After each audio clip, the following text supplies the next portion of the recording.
5K! Walang training to. 5K yung pinili namin.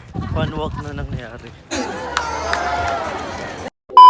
Hey guys, what's up? It's Jazakin and welcome back to another video. At ngayon ay nandito tayo sa Dagupan City para sa Dagupan Dash.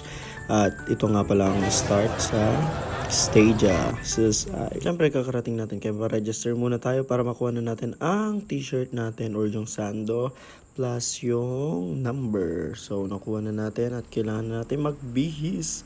So dito na tayo sa tabi-tabi magbihis para ready na tayo para sa fun run. Ayan. So, nauna na nga tumakbo yung mga 10K runner. Susunod na ang 5K, then ang 3K. Sabi ko magti-training ako nung mga nakarang araw, pero wala na. Start na. Ito na talaga. Wala na tayong magagawa, kaya go, go, go.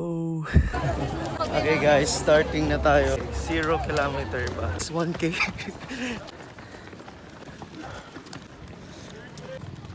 Okay.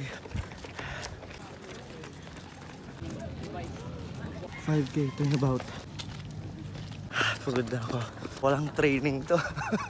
5K yung pinili namin. Feeling ko magka-crabs na ako. 3K guys, 3K.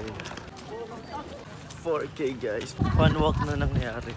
Last 1 kilometer guys. Tara na. Magka-crabs na. Okay. Guys, malapit na tayo sa finish line. Okay, 5K. Finish na guys, 5K. Takbo na. O, iba-iba na po ang hali. Merong free Paris sweat. Yun yung door, sir. May stretching ka pa. May nalalaman ka kay stretching.